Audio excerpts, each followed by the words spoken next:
Hello, spicy friends. So, we are back. I am minus my little dragon, as you see. JL was not feeling well, so we are making this a two-parter. So, this part of the discussion will deal with characters specifically that I had. I don't know if you'd want to term it as problems or opinions. We'll say opinions. Now, I need to make sure that everybody understands that these are just my thoughts and opinions. I am in no way, need to make this 100% clear. I am in no way disparaging the authors or the characters. Let's just get that done and out of the way. Okay? Consider that a disclaimer. And as you can see on the ticker tape scrolling below me, can't talk, need more caffeine. So some spoilers may be included. There's my disclaimer. You've been warned. So, facing the firing squad. So essentially, we came up with this idea for a discussion based off of my experience with Fourth Wing. So this has been something that I've kind of had issues with for a while. Um, I'm a writer. JL is also a writer. We know many, many authors, many, fanfic writers and things like that. So we're not unknowledgeable when it comes to creating characters and how you would use characters and move them throughout your story. The only thing that I can say is that everybody is vastly different. Everybody will have different opinions on how a character should be utilized, how far a character should be allowed to actually travel in a story, and what its purpose should actually be. So that is dictated by the type of writer and by the writer itself. So there are many things that determine whether or not a character is suitable to, continue or if it's going to be cannon fodder. However, there are instances in some of the things that I've read where I have come across characters that seem like they've been kind of hung out to dry, if you will. So two of the main characters that I first experienced this with came from this lovely book. This is Crescent City, House of Blood and Earth and Blood. This is the first book in the series by Sarah J. Maas.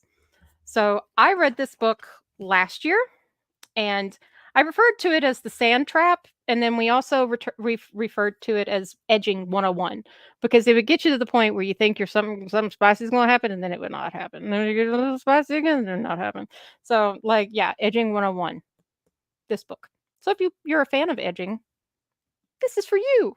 Just be aware that you don't hit true plot until about that bar. All of this is world building and backstory. This is your story. That's your entire plot. So just be aware. So the first two characters that I was introduced to whenever I started reading this book, and I have to reread this book along with the second book and the third book that's come out because I promised JL. So two of the characters that I came across the first time I read this book were Danica Fendir and Connor Holstrom.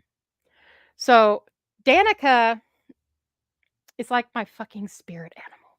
Like I'm half Danica and half Nesta Archeron, if that gives you any indication of my temperament and mentality, which I'm not ashamed of. Yo, Red Bull, don't get rid of the yellow ones. Anyhow, so in the book, you kind of I don't know how everybody connects to Danica. I will say this much. I don't know. Everybody's relationship with characters is going to be different. I very much connected with Danica on kind of like a personal level because of the way she interacted with Bryce. It's kind of the way that JL and I interact with each other. We're kind of, we're sisters like that. So Danica became really important to me. I really enjoyed her. I thought she was funny. I thought she was a lot of fun. And in my personal opinion, she added a lot to the story. That's just my opinion. So be aware, like I said. All right? You've been warned. So, sadly, Danica does not survive. She actually is killed off within the first, I want to say within the first 2 chapters, first 2 or 3 chapters, and it is the most brutal type of death that just when I tell you that I immediately was, like, emotionally damaged by this book, I'm not kidding. I'm not even minimizing that at all. It was traumatic. So, Danica is the best friend of Bryce. She is the pack leader of the Pack of Devils, and in the book, her death is at first, she's just, quote, unquote, "murdered by a demon," the Crystallos demon. It's not until later in the book that you find out her true fate. Her true fate, as I said, spoilers, you've been warned enough times, okay? Nobody come for my head. It's actually revealed later in the book that Danica was injected with a drug called synth. Synth is kind of a drug that drives you mad. It's like, think Joker juice, pretty much. Just think of that. Joker juice. Um, so Danica refused to give Micah Demetrios, the governor of Lunathon, the horn of Luna because she crushed it up and put it into Bryce's tattoo on her back. But she refused to do that because she knew what he was kind of planning. That's why she hid it. And he injected her with synth. She then proceeded to lose her mind and rip apart all of her pack. Now, Danica is a werewolf or a wolf shifter. She ripped apart her entire pack. Now, for those of you who don't understand pack dynamics, an alpha, which is technically what, you know, Danica would be seen as, even though technically in real life there are no such things as alphas in packs. It's a cooperative community. Just being clear on that. So, Danica kills her pack. And in that pack, there's going to be so many tears in this show. In the pack, there's the character Connor Holstrom. Connor is what I believe is termed in the book Danica's second. So he's like the second ranking member in the Pack of Devils. So it's Danica, then Connor. And oh, it hurts so much because he's such a sweetie. He's such a sweetie. He is so irrevocably in love with Bryce that hmm, it's just so goddamn. Like it hurts. It hurts. Like I'm not even kidding you. He's the sweetest guy. He is so in love with Bryce that like he waits for her. He waits for her. That's one of the things that hurts so much is that she waits for her. And like Danica's constantly like, yo, hi Square. Hi Square. Danica is constantly kind of wheedling Bryce, being like, "So you gonna give him a chance? You gonna give him a chance? You think you're gonna give him a chance? Give him a chance. Give him a chance." And she eventually does agree to do that, but yeah. So it's this is a conversation that happens between Bryce and uh, Connor. So Connor is texting Bryce. She's out at the White Raven. And there's a moment where they're just they're making plans for their date. So she's finally agreed to go on a date with Connor. They're gonna have pizza Saturday night at 6, and she warns him that if he's late, it's over, and he says, "I'll never keep you waiting." Do I look like I'm joking, Connor? You look delicious when you left the apartment. Tell Danica I'm going to the Raven with Juniper and Fury. I'll see you in 2 days. Done. What about what's his face? Reed is officially dumped. Good. I was getting worried I'd have to kill him. Kidding, Bryce. I won't go alpha hole on you, I promise. So she kind of flirts back and forth with him for a while, and then Bryce writes Connor, "Good luck handling Danica." He simply replied, "She's telling me the same about you." Bryce was about to put her phone away when the screen flashed again. Connor had added, "You won't regret this. I've had a long while to figure out all the ways I'm going to spoil you, and all the fun we're going to have." Stalker, she smiled. Go enjoy yourself. I'll see you in a few days. Message me when you're home safe. Mm-mm. So he was a nice guy. Connor was a nice guy. So straight off the bat, when I learn about his death, because Connor tries to stop Danica when she starts ripping apart her pack. And then when she finally turns on herself, he tries to stop her from harming herself. And he doesn't survive. His remains are actually found next to Danica's. It hurts. Damn you, Sarah J. Maas. So this is one of the most popular book talk books I've been exposed to. This was my second Sarah J. Maas series, if that tells you anything. The first one was ACOTAR, and then we went straight here. So Danica, in my opinion, was done 9 different shades of dirty. Like, the character had a rich backstory, had interesting features, had good dynamics with other characters, and was able to help move the plot of the story along in a logistic way. She added detail to Bryce. And the fact that not even like a couple of chapters in, she's dead, kind of was just like, that was the first time I threw this book. I threw this book many, many, many times. But yeah, that kind of pissed me off very much because it seemed like a waste. It seemed like a waste of a character. Like, why would you immediately take the best friend out? Why? Like, what purpose does it serve other than to create like some sort of sense of drama?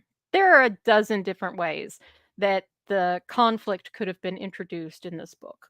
There's a dozen different ways that Danica could have been saved, that the pack of wolves could have been saved, that Connor could have been saved.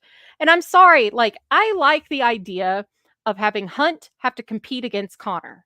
I'm sorry. I'm one of those bitches that's like, you gotta fucking earn that shit. And Connor's put in the fucking work. Hunt just shows up and is Hunt.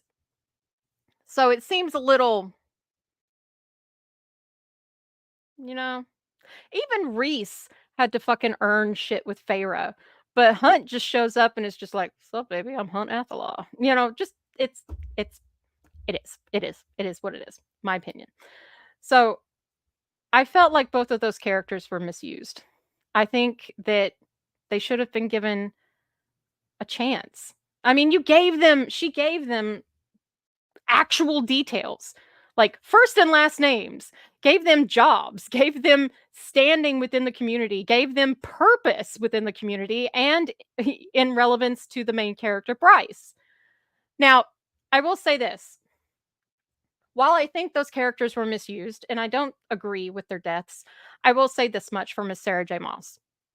She did not do it in a way that angered me to the point of never wanting to touch this book again or disliking anything to do with the characters of this book. I will say that. There's a lot about this book that I love. And the characters of Connor and Danica are 2 of the main things. Like, there are many, many, many, many other things that I love about this, but those 2 things are kind of primary. And while they may be explored in the other 2 books that I have not read, so Just putting that out there. Have not read the other two. I have never understood why authors create characters purely as an instrument to create conflict. It this is going to come off poorly, I think. It seems like lazy writing to me. Why kill off a character just to create drama? You're a writer. You're smart. You can come up and create whole worlds, whole backstories, mythologies, like different creatures, different magic systems, but you can't figure out how to create a conflict without killing someone? Come on. Come on. We can do better. Let's do better. Okay? Let's do better. We can do better. We should do better. I think that's something that should be expected of our literature, which is where we're going to segue into this. This is the impetus of how this discussion came about. This little shiny fucker right here. So, as you guys know, I have issues with this book. We're due to start reading the second book. I have not started it yet, and I'll be honest with you, I'm a little scared because the end of this book made me want to take it outside and set it on fire. Like this book, I have and will forever refer to this book as the Rise of Skywalker of literature. That is how much I hate this book. Love the characters, hate the book. Why? Because this is a prime example of, in my opinion, poor use of characters. I'm trying to be generous. I'm trying to be generous. I promised I would be nice. I'm trying to be generous. This book had so many characters that were ill used and not necessarily like she had characters she could have let go of. She had characters that she needed to hang on to. And two of the main characters that I had issue with in this book, first off, without crying, we're not going to cry, we're not going to cry, we're not going to cry, is Liam Mayari. My Liam. He's such a sweetie. He was such a sweetie. So Liam is one of the rebellion children. He is marked. He is like a brother to Xaden, and Xaden trusts him implicitly. So whenever Violet starts getting, you know, when she's Violet, he starts making Liam walk with her to every class. Like she doesn't breathe if he's not next to her, essentially. So Liam becomes kind of like her babysitter. One of my favorite lines that Liam has in this book is guard her like you're me, when he runs off to tell Xaden that she's doing something stupid again.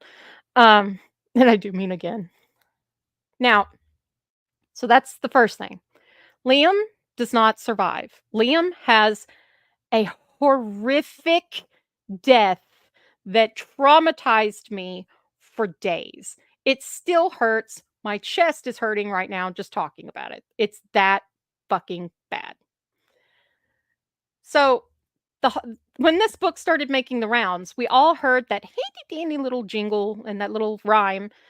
You know, it's a rider without its dragon, or a dragon without its rider is a tragedy. A rider without their dragon is dead. I did not understand that until I got a little further along in the book. And by further along, I mean the absolute last fucking tail end of this book. So a rider without its a dragon without its rider is a tragedy, which means a rider can die and the dragon can survive. A rider without their dragon is dead. These children, young adults at best, bind themselves to their dragons so they can channel magic through a signet that they are given from their dragon. If their dragon dies because they are linked through that signet to that dragon, they die. So, Liam, suffering no ill damage, no physical wound of any sort, dies because his dragon dies.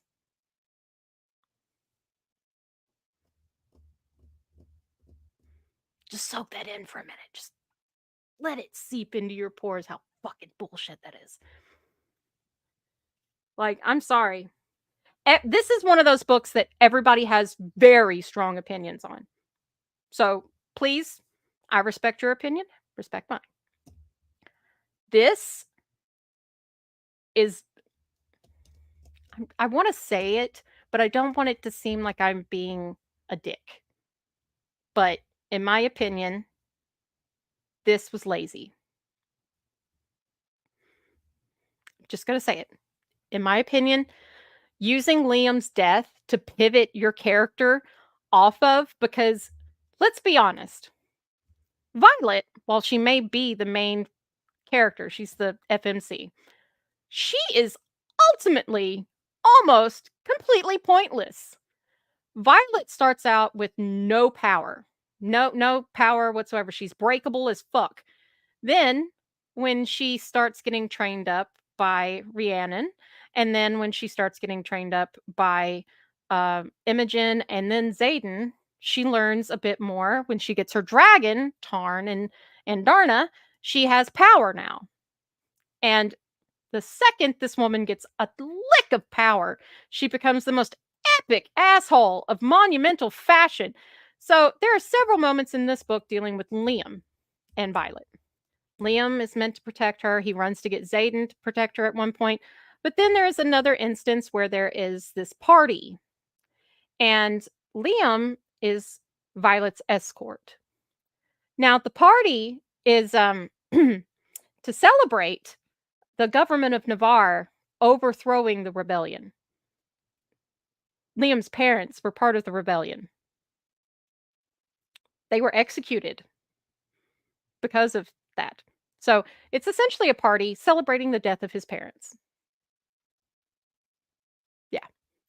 And he goes to it for Violet. And because he gave his word to Xaden that he would.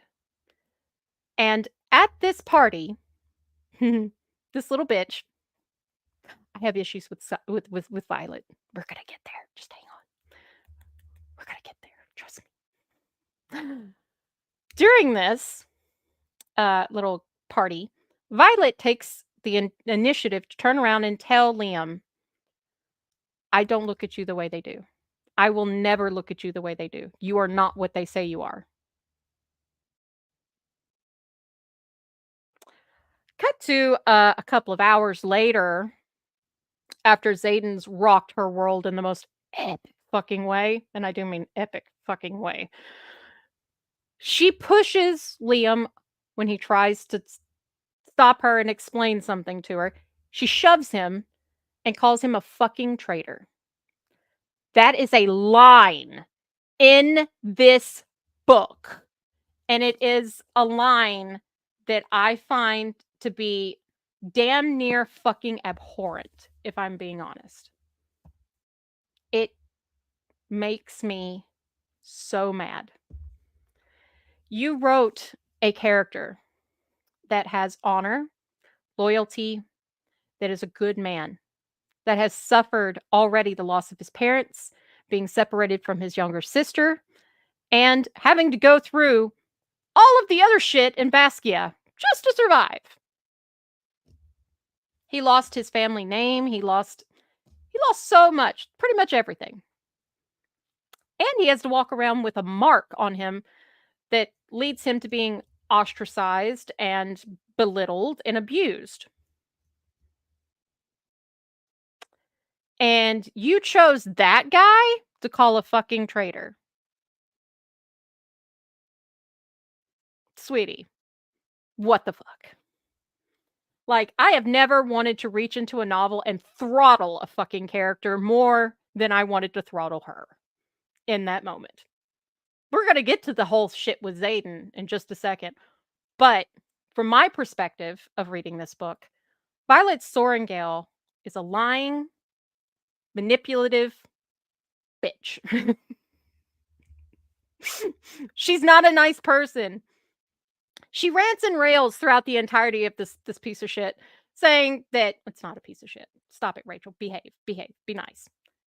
She rants and raves throughout this entire book, saying how she's better than her mother, she's better than the people that look down on the rebellion children and Xaden and things like that. She's better than that. No, she's not. The first time loyalty is tested with that character, she fails in the most epic fucking way. And the problem I have with that, we're getting to that, is that as soon as that point happens, as soon as it is revealed, the big thing that's being, covered up by Navarre, that Xaden hasn't had, the opportunity to fully explain to her, that Liam knew about, all of this stuff is being revealed in this one moment. And she calls all of them traitors. Even her dragons are traitors. Even Xaden's dragon is a she basically just calls everybody fucking traitors. Let's just be real. She spends half of this book trying to convince these people that she cares about them, that she understands them, that she respects them, and would never do what these other people do to them on a daily fucking basis. Daily fucking basis. And the second she's tested, she folds like a goddamn lawn chair. That is not a strong FMC. That is a petty bitch. That's what that is. That is a petty, manipulative bitch. So, Liam dies protecting Violet. Before he dies, he asks her to make a promise to him to take care of his younger sister Sloane. Violet makes that promise, and then she also promises to hear Xaden out, because that's the other thing that Liam asks her to do, and she agrees to do it.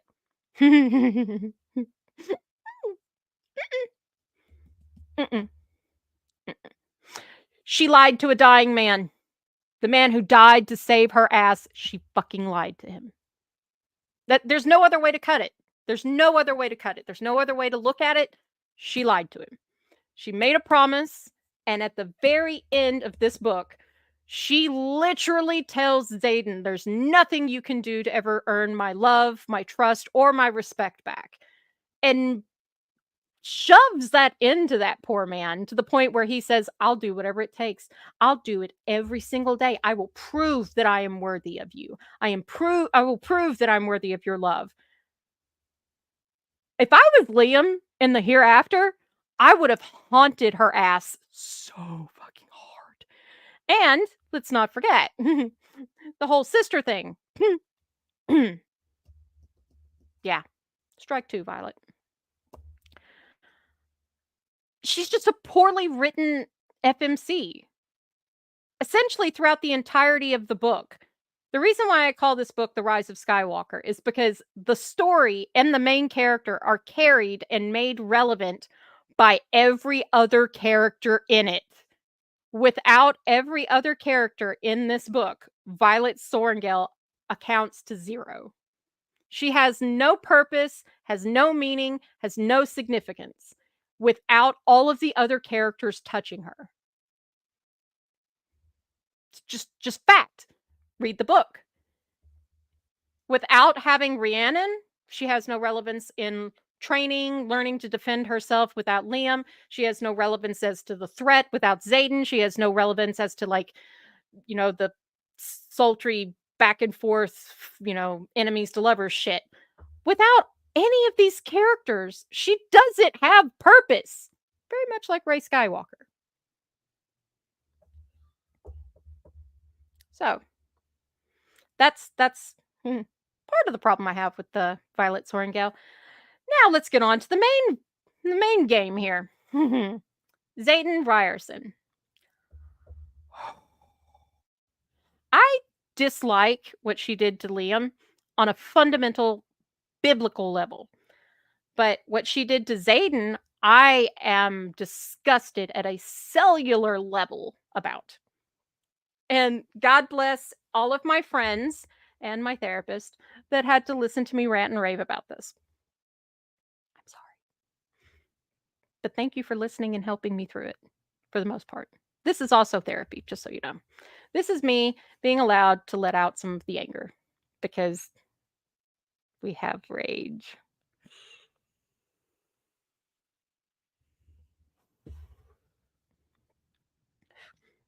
We ought to start counting how many times I hit my e-cig during a show. So Xaden, the main male character, the main love interest for Violet, a man who is shown to be honorable. He is shown to be responsible. He is shown to be heroic and courageous and respectful, is reduced to a groveling, begging slave, essentially, to the whim and will of this minor, ignorant, incapable character. I will never understand why some writers feel it necessary to lower a main male character to the point where he's basically a sniveling, groveling mess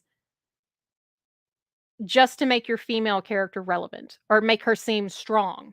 That's lazy writing. I'm sorry. That's lazy writing. I'm going to call it like it is. That's lazy writing. Making a male character weaker than a female character by using his emotions is cruel. I say this as somebody who's been emotionally abused. This book is nothing but textbook narcissism. I don't know if that's genetic with the Soaring Gales, but just saying, just calling it like it is. So Violet spends the first half of this book despising Xaden, not trusting him, thinking the worst of him. Then a few things happen and she learns some things about him, and her dragon, of course, is linked to his dragon, so then they become inextricably linked. Convenient. No other way to make a weak FMC seem relevant than to tie her to a much stronger character. Just saying. I don't believe in softening a lot of blows. I'm sorry. I'm never going to be in the same room with this woman. I'm sorry. I'm sorry to the author. I'm just I got problems, lady. I gotta get this off my fucking chest so I can move forward with book 2, because right now I am scared to death to touch your second book because of all of the shit you put me through with book 1. So Xaden, throughout the first half of this book, and Violet, they don't get along. They are constantly bickering at each other. She's scared almost like, 50% of the time that he's going to try to kill her because of her mom killing his parents. Although technically, Lilith Sorrengail, I mean, she did participate in the executions, but she did try to stop them. So mom gets a gray area. However, whenever things start to culminate between Violet and Xaden, something happens. Violet starts trying to get him to open up, to get him to tell her things, to get him to explain his feelings and basically like, let me in. Let your walls down. I want to know you. I want to know everything about you. I want to love you. I want to show you what it means to be accepted and loved as you are. And because he does, 6 hours later, exact by what is written in this book, 6 hours later, she turns around and bites him for the fucking favor of it and calls him a liar. Now, let's explain something. A lie is being told information and then having someone try to turn your thought, opinion, or understanding of said information to something else. That's not what happened here. Xaden never told Violet the information, so technically, it's not a lie. Technically, it's not a lie. So it really bothers me that she called him a liar. It is very disturbing and troubling to me that the whole of the community that have read this book views Xaden as a liar. He never lied. Not once. Never lied to her. He didn't tell her about a certain thing, because he is responsible for 107 lives. He cannot chance his own discovery of being, exposed of doing something that could possibly cost 107 people their fucking lives. That's why she didn't know the big thing that he finally felt comfortable enough to expose to her. He was like, "This is how I had to tell you. I couldn't tell you. I had to show you. Now you just need to give me a minute and let me explain." Mm-mm, mm-mm, nope, didn't happen. Didn't happen. So she betrays him, in my opinion, by taking everything that he has done, turning it on its head, and calling him a traitor, calling him a liar, calling him a deceiver. Woman, you were 6 hours ago, you were rocking this man's world and he was giving it to you good. And now, because you've discovered something you didn't know, you're not into it?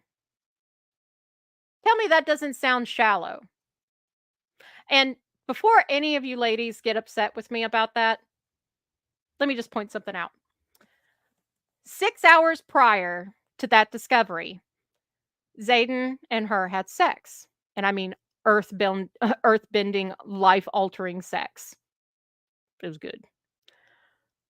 6 hours later, she does this. She turns on him, essentially. If that had been a man, if that had been a woman doing that to a man, there wouldn't have been a single person that would have gotten angry. But because it's a man that did that to a woman, in everybody's perspective. So in everybody's perspective, what I'm saying is everybody views Violet as being justified in hating him when she finds out what he's not told her. Not lied to her about, just not told her. If it was reversed, if Violet had been the one holding shit back and not telling him anything, and then Zayden had done the same thing that Violet does and called her a fucking traitor and gotten pissed at her and said, "I don't love you," There isn't there isn't a single person alive that would not roast that man over an open fucking fire. If a man is perceived as having abused a woman in literature, film, whatever, he's automatically roasted. Automatically. Not even given the benefit of the doubt. That's what happened here. That's what happened here. You put this poor man in a situation where he gave his heart, his loyalty, his trust to this girl, and she turned around and bid him for the favor. Then you showed further proof that she could not be trusted herself, that she had allowed herself to be read by Dane, which put every other person in jeopardy. All of the people at risk because of one girl. She doesn't even apologize, by the way. Go back and check it out. She doesn't even apologize. When she realizes that she's the one that's basically caused all of them to be put in a situation where they're going to die, she gives no fucks, no apology, nothing. All she does is throw accusations. I vehemently disagree with the portrayal of Violet Sorrengail as a hero because she's not. She's not even a good FMC. She's not. She is made relevant and pertinent by every character surrounding her. That is not good writing. If your main female character cannot stand on her own, go back to the drawing board, try again. Because this is the rise of Skywalker in literary form. Every other character in this book supports the main female character, gives her relevance, gives her purpose, gives her everything, like shapes her entire character. Without Tarn and Andarna, she stays weak and nothing changes for her. She stays weak and breakable. She doesn't survive. It's disappointing at best and infuriating at least to have a character like Zayden Ryerson, who has been traumatized as a child, having lost his parents and had them executed. Then let's not forget that he also then had to let all 107 of the remaining children mark him by cutting a slash into his back, so he would literally carry their sins on his own back. Then he has to suffer being marked by Melgren's dragon, Coda,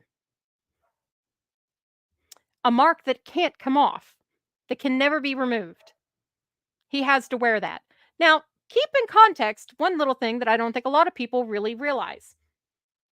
Every single one of the rebellion children have to wear that mark. What do you think happens when they have children of their own?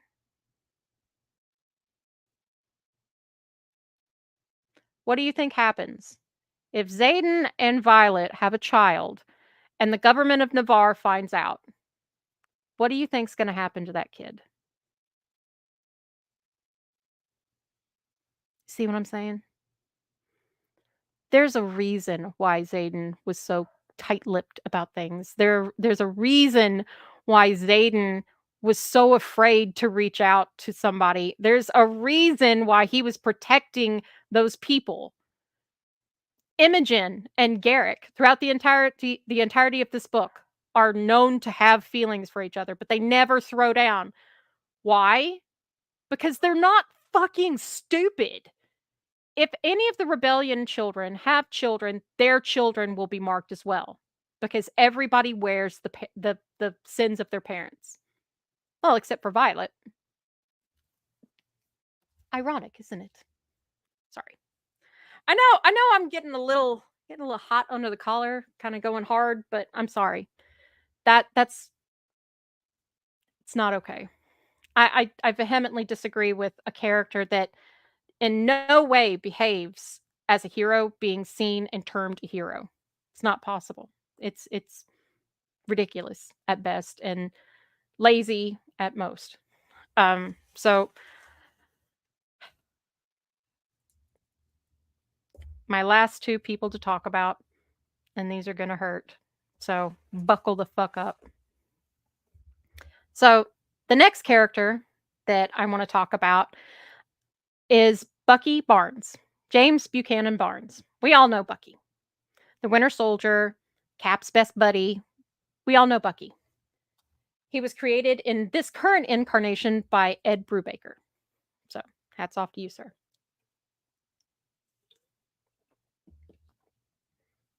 Hats off as well to the incredible actor Sebastian Stan who portrays him. They couldn't have found anybody better. So, I want to make this abundantly clear. I have not seen Endgame. I probably will never watch Endgame. I probably won't watch any of the Marvel films again unless it's the Captain America trilogy, meaning the first, second, and third. That's it. That's all I'll watch. For good reason. Um, we all remember what happened during Civil War, right? Everybody in the world, the World Council was after Bucky because they thought that he bombed the peace conference in Germany. Nobody thought to maybe let Steve check things out before you go off half cocked and want to kill somebody. Nobody even thinks to take into context that two people, not just Cap, but Natasha, also knew what had happened to Bucky. It's even uncovered and shown and known to Shield or the Avengers after the Winter Soldier film what Bucky is, what he's gone through, what Hydra has made him. It's known. It's a fact. They know. Whenever they put him in that little glass box in Germany, they know that he's capable of still being triggered. They know he's conscious of what's going on, but they know that but they also know that he's not capable of stopping himself. So, one of the things that's very important to remember about Bucky Barnes is when he is activated as the Winter Soldier, Bucky is along for the ride. He tells Tony Stark in Civil War when Tony asks them, "Do you even remember them?" And he says, "I remember all of them." Take into context, if you will, Supernatural, how they explain demonic possession in Supernatural. The real person is still ticking around inside that body and inside that consciousness. They're just along for the ride, while the demon is the one that's making the body move and talk and do all this other shit. They have no control. So, with that context, look at Bucky. Bucky is essentially mentally along for the ride for every crime, every murder, everything that the Winter Soldier does. He has no control. He cannot he cannot disobey the conditioning. He can't stop. Even if he wanted to stop, he can't stop. No control. That's how mind control works. Which, by the way, the US government was really trying for that. Look up mind control and the CIA. You'll find a lot of really interesting documents. Um, which we're going to touch on in a minute. However, in the Falcon and the Winter Soldier, after everything that's happened with Infinity War, Endgame, all of that's done. In the Falcon and the Winter Soldier, we see the shield being passed to Sam Wilson. I vehemently disagree with that because I don't think Sam was a well enough established character to carry that mantle. But also, I don't particularly like Anthony Mackie. I think he's a bit of a dick, if I'm being honest. Um, kind of arrogant. Don't don't like him as I don't like that. Um,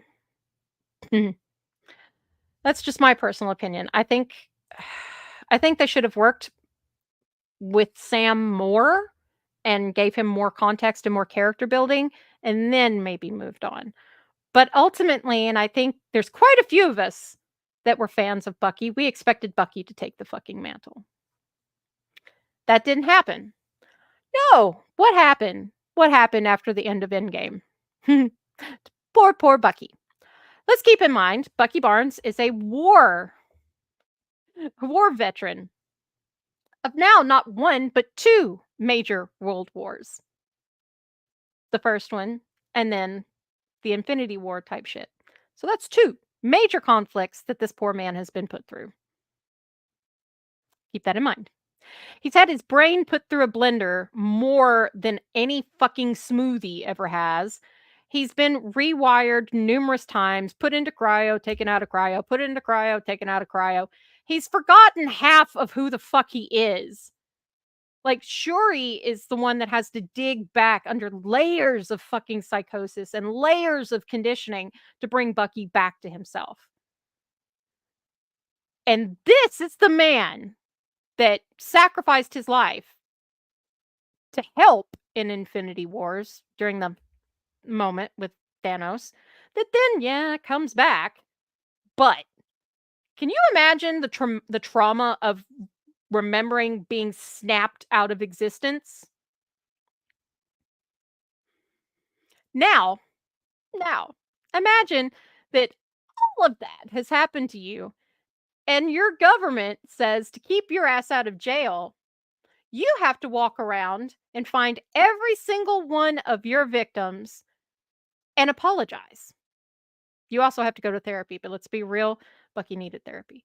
But the whole walking around and finding either his victims or the family of his victims, where he has to repeat, "My name is James Buchanan Barnes. I am sorry that I have wronged you. I am here to make any amends that I can." Like, you made a traumatized, PTSD ridden, mind altered soldier that has given his life not once, but twice, go around and apologize to the victims of the Winter Soldier, not James Buchanan Barnes. That's the first thing that pissed me off was you made Bucky go around and apologize for the shit that practically another entity did. There's a difference.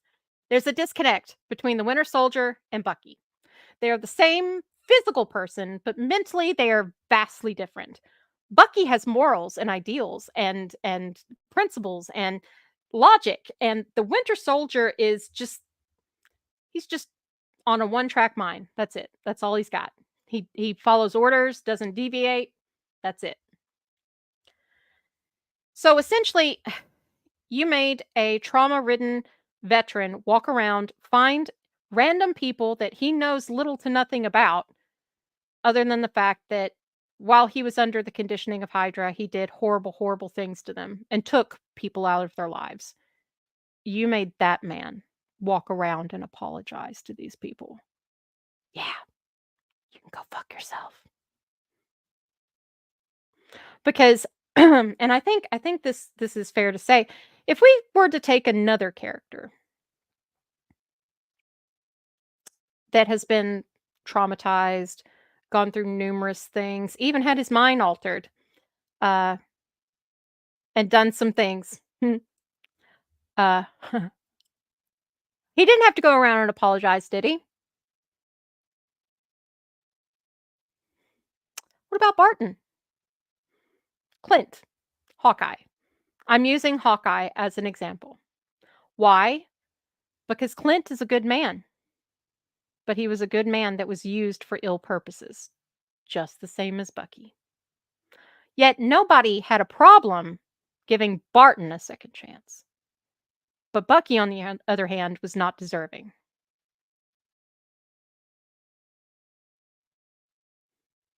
No, no. That's not just bad writing. That's not just lazy writing. That's inconsistent, irritating, and irredeemable bullshit. You cannot do that to a character that has. You went through an entire film around proving that Bucky didn't have control when he was in Winter Soldier mode. You even show the progression of him you're going through the transition with Zemo repeating the words. You have the ball sack to make an entire film that was one of the highest grossing films in Marvel at that point in time, and then pivot it around to a TV series on your platform and make him apologize for things that he's done that he had no control over.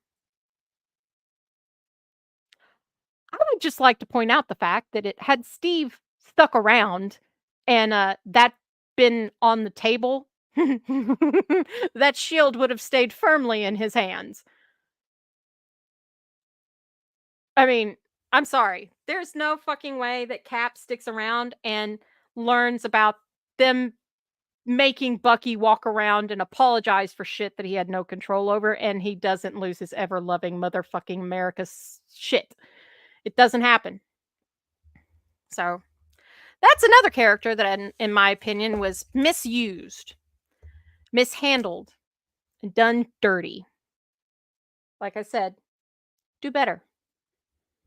Do better. These are objective opinions as well.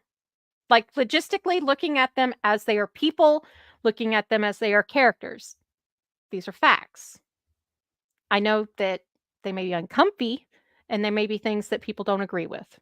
And I can respect that. My opinions are not always going to be everybody else's opinions. And I can respect that. All I ask is that you respect my opinions as well, because they are founded in emotion, but also in logic, which is where we come into the very last character and one of the most egregious violations in character development I think I've ever come across in literature. You ready? How about we play a little game? Can you guess who this is? Can you guess? Squirrel. Let's guess. Let's play a guessing game. I'll give you 10 minutes. No, not 10 minutes. I'll give you 2 minutes. This character was only seen for one book and one film. He was not given a backstory. He was not given a name. He was not given anything other than the drive to create destruction and kill. Who do you think it is?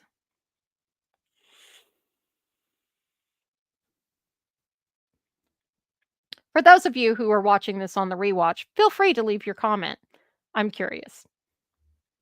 Because I'm sure at some point in time, everybody knew a character that was done like that. What about it, Square? Can you figure it out? Not given a last name, only appeared in one book, one film, and was given no real backstory. Just basically a plot mover. That's what he was used for.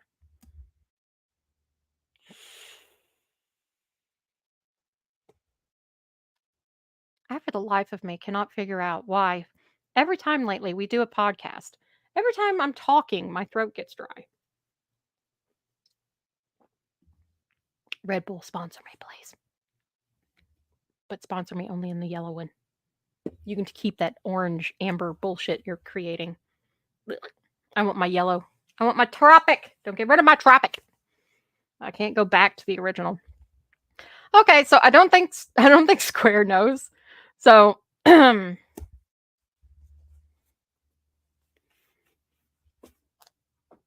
whoops. This guy right here. That guy. For those of you who can't see, that is Taylor Kitsch's character, Ronnie. Ronnie is only seen in this book and in the film adaptation of this book. He is not given a last name. He's not given any backstory really. All you know is that he was an Orion operative that was part of an op that went bad and they abandoned him. That's it. That's all you know. That's all you know.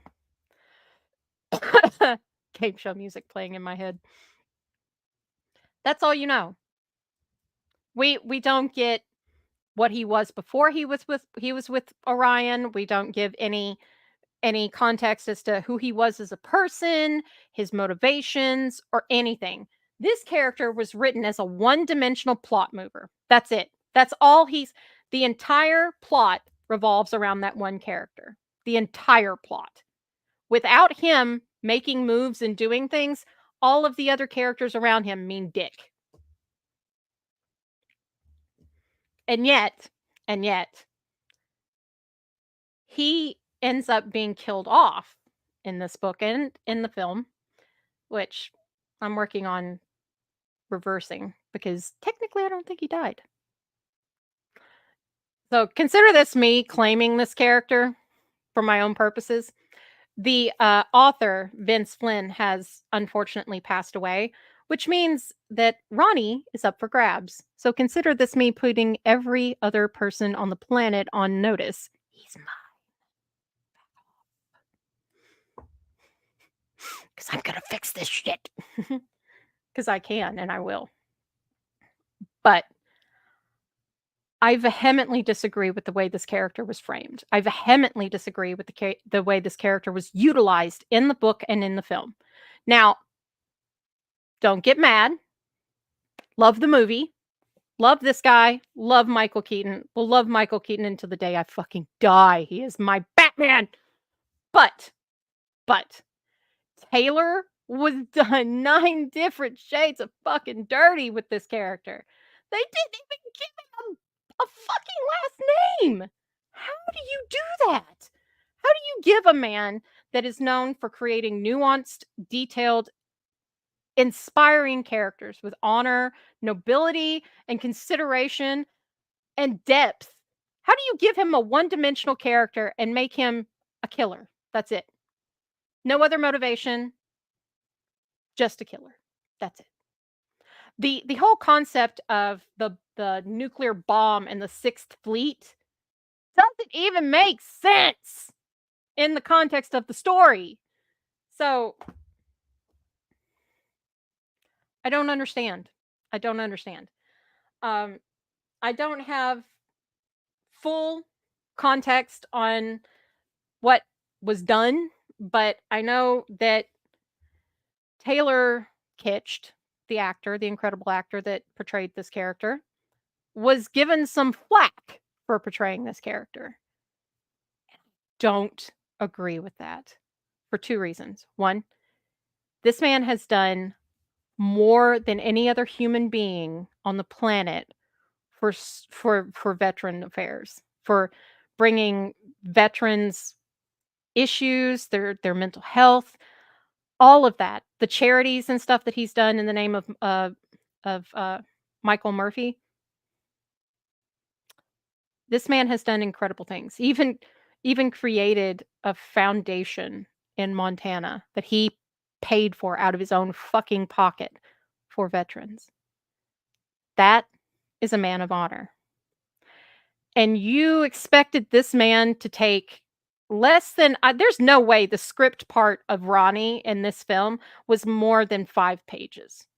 It couldn't have been more than 5 pages. He has little to no lines in the entire film. He's meant to do everything and portray everything with his physicality up until the moment where he starts ripping Michael Keaton's nails off, which stop that.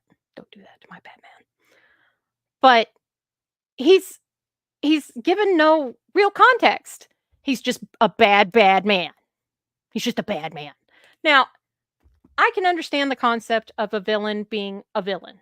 I can understand the concept of a villain being only a villain, not having any other motivation other than being evil. I can grasp that. I can go along with that. But that's not what this is. That's not what that is. That is a man who's gone through something that we don't get any details on other than the fact that the op went south. We don't even get to know what the op was, but the op went south and they left him behind. Keep that in mind. So, no offense, but Hurley and Rapp aren't exactly standing on the highest of the high ground, if you know what I mean. So, that's one thing we get. The next thing we get is that he takes on the call sign Ghost to mask who he is. They know that he's out there. He's been making moves for quite some time, but they haven't been able to pin him down. As soon as he shows up on a security camera and they realize who the fuck he is, they're like, "Oh, we made a boo-boo." They don't reach out to him. They don't try to communicate with him. They don't try to like make things better. They just try to kill him. That's the thing that they do. They put Rap on his ass and decide to kill him. Why is this man doing what he's doing?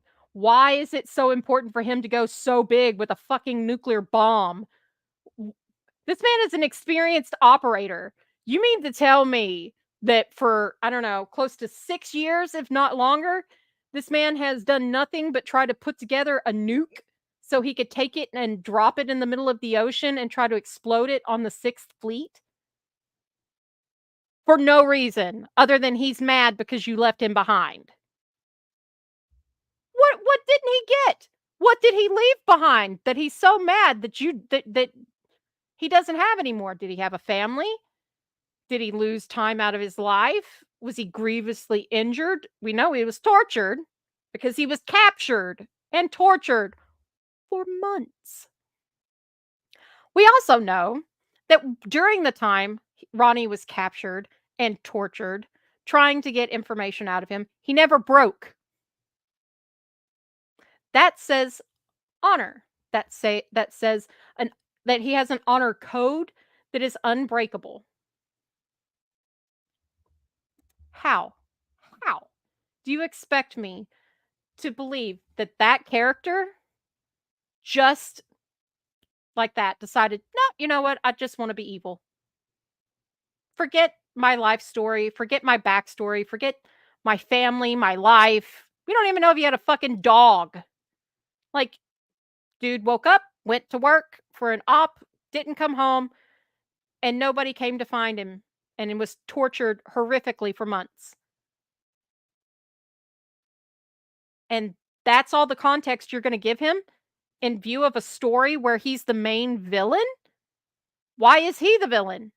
He has justified reasons for being pissed. Just the same. This character is the same as this character. Those two are essentially the same. Pissed off and angry because of his girlfriend being killed and him being harmed. He's duped out of his revenge, so he goes to work for this guy who's also bitter and angry and needs to lay off the Maker's Mark. This guy, we don't know what he lost. We don't know his motivation. The motivation that we're given is that he's pissed off at him. Now, for a superhero, that would work. For a Marvel character, that would work. For a comic character, that would work. But for a character that is meant to be portraying an actual like person, people are more complicated than that. Much more complicated. I'm sorry, there's not a single person out there that has ever sought revenge on a person for one reason. It's not possible. Anybody who's ever sought revenge on somebody has more than one causality to do so, because it takes more than one driving force to push you to that level. So, I don't really agree or like the fact that that character was misused. I don't like the fact that we didn't get backstory on him. I don't like the fact that for the predominant portion of the entire fucking film, we don't get any relevance to any of the shit that we see him do because it's not fully explained by the other side. It's just him out there doing bad shit. Come on. Come on. You can do better than that. You can do better than that. I mean, I'm going to do better than that with him. I already have an entire storyline plotted out. We're going to fix that. I, as I said, claim this character. He's mine. And I gave him a full name. So, yeah, we're going to fix that. One, because the character deserves better, and two, because Taylor Kitsch deserves better. He deserves a character that was fully formed, fully fleshed out, and had full relevance. He wasn't given any of that.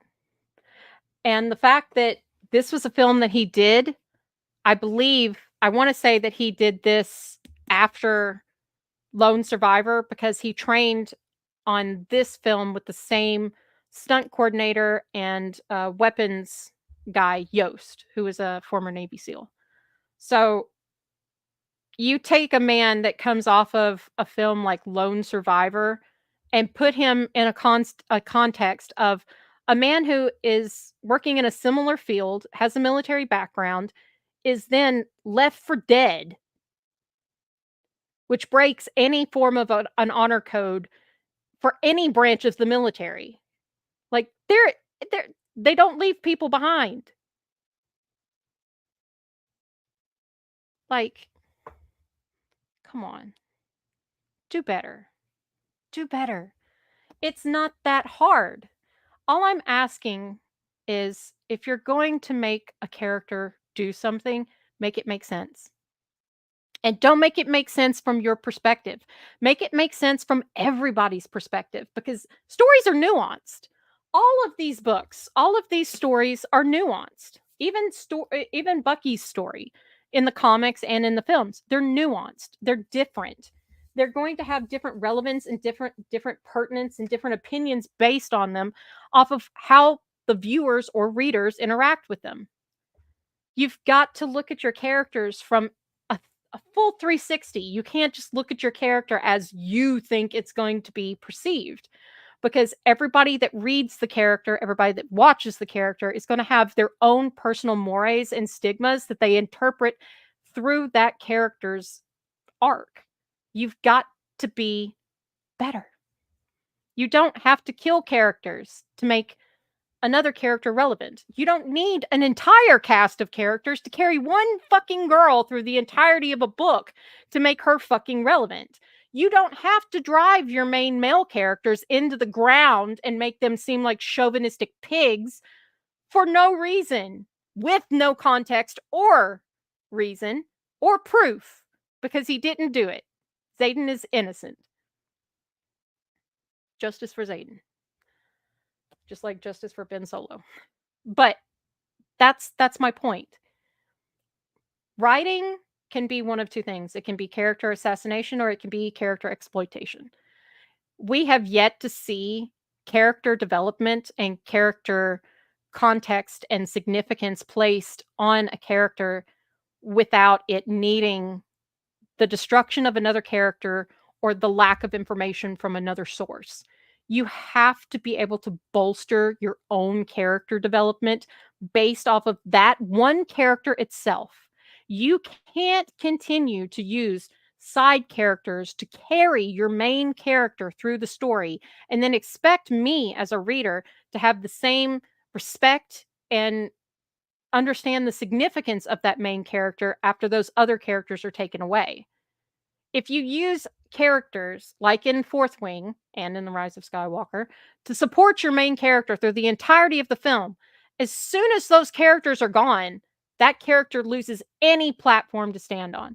She still doesn't have relevance, she still doesn't have context, and she still has no fucking purpose other than to be a woman that you are trying to make us believe is a hero.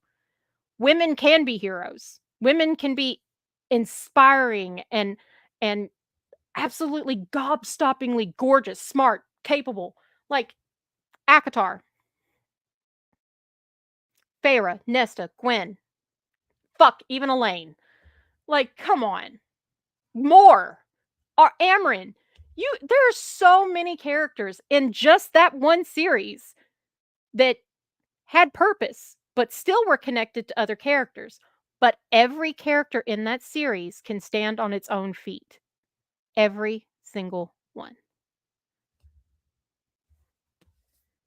Danica, even Danica and Connor, with the short time they were allowed to exist, they could stand on their own 2 feet as characters in their own right because they had context, they had backstory, they had purpose, they had continuity within the overall scope of what was pertinent to their interactions with Bryce and why it enhanced and created nuance in Bryce's character and in her viewpoints of the world. It had a purpose. This did not. This did not have purpose. This was, I need an entire cast of characters to support my main female character because I want to have a self-insert, but I don't want to develop my self-insert to the point where she has enough strength to stand on her own. And I'm sorry, I will challenge anyone. Take any part of this book, and take all of the support characters away and tell me if Violet stands on her own. Logistically, realistically, do it.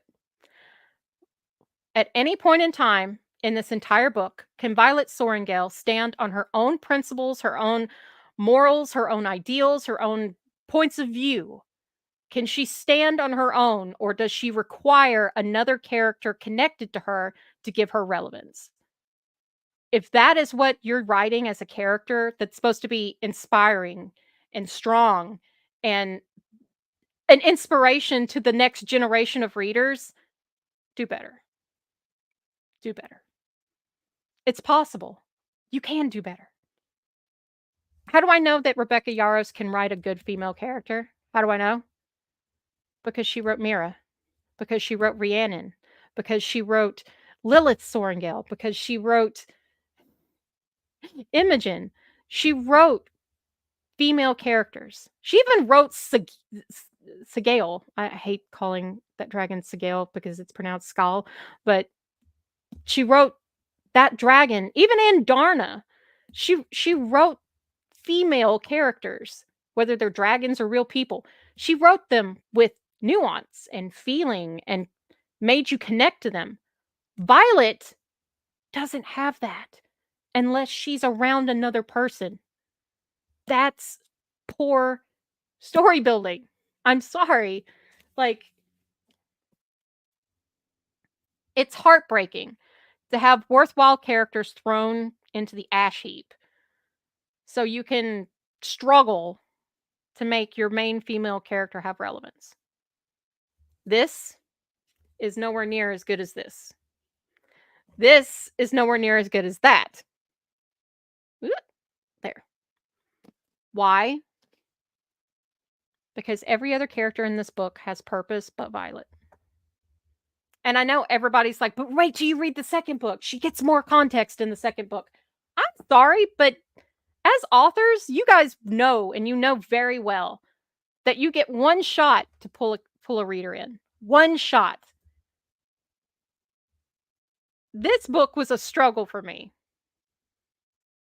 If JL was here, she would fully express how much of a struggle it was for me.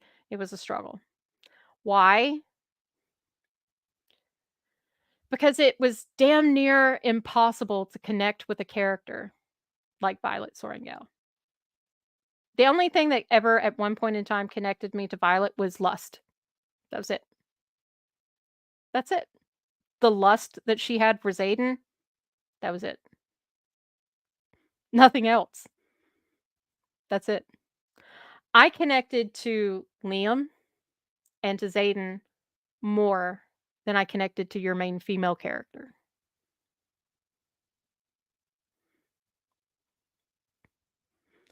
I'm not even trying to be gentle with that. I will say this much, and everybody be honest with yourselves. If it had been Violet that had died in book 1 instead of Liam, would it have hit you just as hard? Be honest. If it had been Violet that had met her end in book 1 instead of Liam, would it have hit you and stuck with you as long as Liam's death has? Because I've seen your videos. I've seen your reels on Instagram. I've seen your reactions on TikTok. I know how much that hurt you. I know how much it hurt me. I was pissed when I posted my reaction video. I'm still pissed because they deserved better. So all I'm asking is, authors, let's prove what being a writer really means. Let's do the best we can. Let's not rest on what we've been shown sells books. If you're going to write something and write it to where it has meaning and significance and pertinence in someone's life, write it to where it lasts for the right reasons. Not because we're mourning characters that we wish had gotten a better story. That's all I'm saying. It's not that hard. Writing groups, people who work with other writers, sometimes you have to reach for outside perspective. That's why people use beta or alpha and beta readers. That's why they have their best friends read their book 800 goddamn times before they even send it in to be published. That's also why there are editors and different versions of the book that it goes through before publication. But your book should be almost as clean as you could make it before you send it anywhere to be published. Your characters should be able to stand on their own 2 feet without needing to be supported by another character. I know that you're capable of it. And at the very most, I will say this. If anybody gets upset with the things that I've said about Fourth Wing, I apologize. That was not my intent. My intent was to give my personal opinion and my thoughts on this. I will say this much. She can do better. And that is a compliment. Me saying that she can do better means that she's not a bad writer. She's not. She created an entire world. She created magic systems. She created a college. She created dragons. Like, she can do it. She can do it. She is capable of writing a good story. I would kind of lay off on the Scottish Gaelic shit because I don't think they appreciated that. But not everybody is perfect. But you can do better. Don't write something and be like, okay, this one had problems, but I'm going to fix all those problems in the second book. That's how they did the fucking sequel trilogy in Star Wars. And that's how we ended up with The Rise of Skywalker. Okay? Let's not do writing that way. Be better than J.J. Abrams. Please. Because none of us need to suffer through that shit again. But that's the highest compliment I can give this woman. You're capable of writing better. You're capable of doing better. You're capable of creating worlds and characters that are pertinent, meaningful, and inspiring. You can do better. God, I hope book 2 is good. I hope so, because I'm gonna have to start that later tonight. But that's pretty much all I have on this. If you have a character that you think should have had more of an opportunity to grow and be seen for what they are or to develop, then leave us a comment on the video.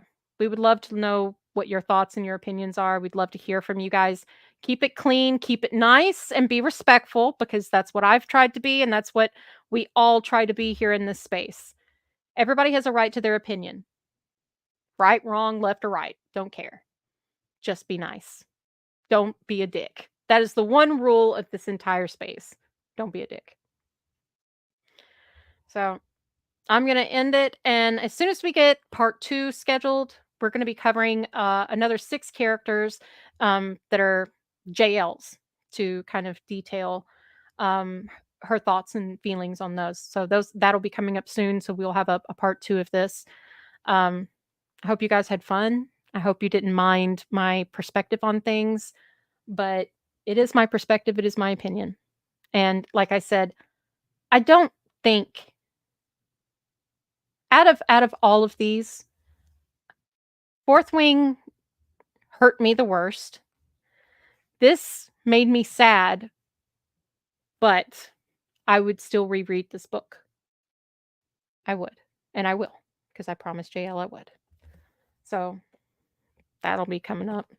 Keep your eyes out, because now I've gone through that. I haven't gone through the other 2, but I'm not gonna lie, I'm scared of book 3. I've seen people fucking reacting to that bitch. I'm scared. This, however, Ronnie deserved better. I don't know if Vincent Flynn ever planned on doing anything else with Ronnie, or doing a backstory with him, or giving his character more creativity and context. But at the very most, this is the worst offender, in my opinion. You didn't even give your character a last name. That's harsh. That's harsh. Your main villain doesn't even have a last name. You gave him a kick-ass code name, but you didn't give him a fucking last name. Not a fully formed character. Let's do better. We're capable of better. We're capable of amazing and incredible things. I have shelves, plural now. I have 4 shelves full of books. And I know I'm not the only one in book talk. I've seen your fucking rooms, ladies, that have different versions, different stories, different abilities in the writing sphere. You all made it onto a shelf. You've made it onto several shelves. Make your work worthy of being read. That's all I'm asking. Make your characters worthy of being remembered. Because I will not remember Violet Sorrengail for this book. This book belongs to Liam Mayari and Zayden Ryerson. That's who this belongs to. Sorry. It's just facts. So, until next time, thank you to Square for coming and keeping me company. Thank you to whoever else is watching. I really appreciate the company.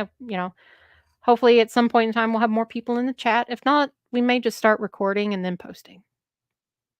But until then, keep it smutty.